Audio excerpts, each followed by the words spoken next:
Along sa ato nga mga viewers diha karon nga nagtan-aw diha, maayong adlaw kanatong tanan. Kadtong wala pa maka-subscribe sa ato ang YouTube channel, palihog ko og subscribe. Ang mensahe nato niining adlaw, nagauluhan kini og why God allows delay. A message you need today.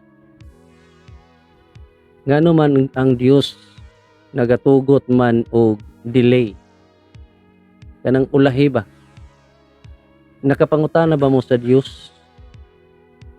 Ngano nga dunay mga butang nga dugay niya tubagon? Nagampo ka, naghulat, pero wa gyud nahitabo higala. Karon adlaw ako mong sultihan. Ngano nga ang Dios nagtugot og ulahi? Why God allows delay? Point number 1, God's delay is not God's denial. Kadaghanan nato nagtuo kung wala pa mahitabo, basin dili gyud ni para nako. Naay uban ba nga mga tao maingon nga wala pa gyud ko tubagas ang akong pag-ampo sa Dios. Pero nagaingon dire ang tinuod, delay is not denial. Dili nagpasabot nga wa katubaga sa Dios, ulahi lang, pero gi-reject ang imuhang mga hangyo. God's timing is always perfect. Ang ato lang gyud nga tan-awon ang timing gyud sa Dios, kay ang iyahang timing perfect gyud. Ang Habakuk 2:3 nag-ingon, for the vision awaits an appointed time, though it linger, wait for it. Ang Dios nagatan-aw siya sa insakto gyud nga panahon. Ang Dios nagtan-aw siya ug wa siya maglangay-langay. Iyahang gibutang ang mga hanay alang sa imong kaugmaon sa umalabot nga panahon. Nagyon diri nga ang saad sa Dios moabot dili lang sa atong oras. God's timing. Ay kaduha nga punto, God uses delay to prepare you. Usahay dili pa ang blessing ang problema, ikaw pa ang giandam.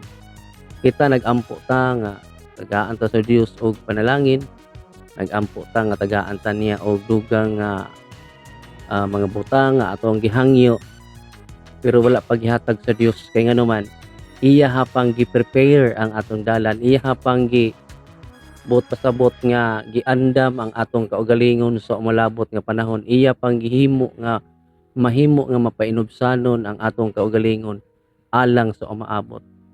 Kung ihatag dayon sa Dios ang imong giampo, basin pa dili nimo makaya ba? Ang gusto sa Dios nga kita mahimo tang mapainobsanon, mahimo tang maghulat kung unsa ang mga butang nga giandam para kanato sa Dios. Basin madaot ba or madaot ka or mawala ka sa dalan kung ang mga butang ihatag dayon sa Dios. Ang Dios nagtugot siya og mga ulahi nga mga tubag alang sa atong mga hangyo, alang sa pag-andam sa atong kasing-kasing.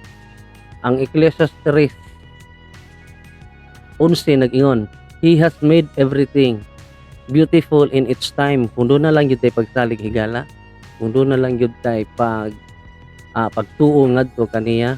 Ingon ang Ecclesiastes 3:11 nga iyang gihimo ang tanang mga butang maayo gyud alang sa iya gyud insakto nga panahon. Point number 3 nag-ingon dira nga God's delay builds faith.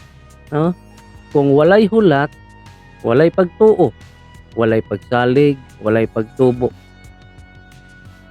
Sa ato pa ang paghatag sa Dios nga unya na sa ato nga mga hangyo or mga delay sa ato nga kinabuhi. Nagpalig-on kini og nagpatubo sa ato nga pagtuo ngadto kaniya.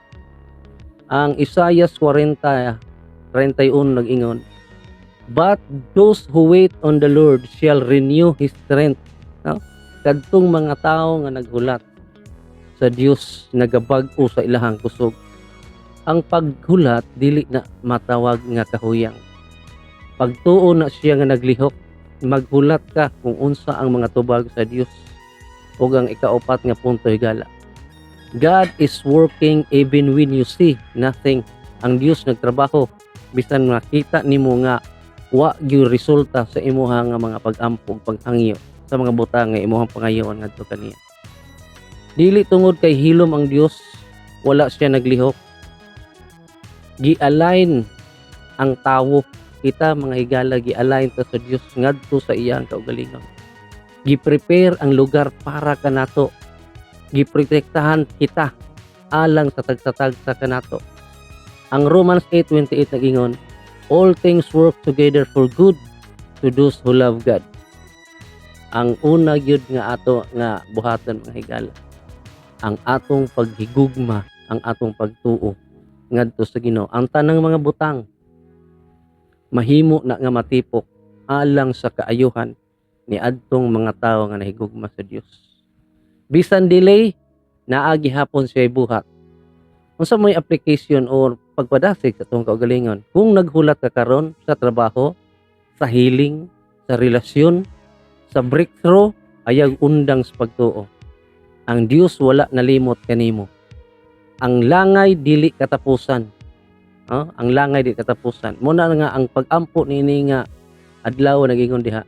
Lord, teach us to trust you in the waiting.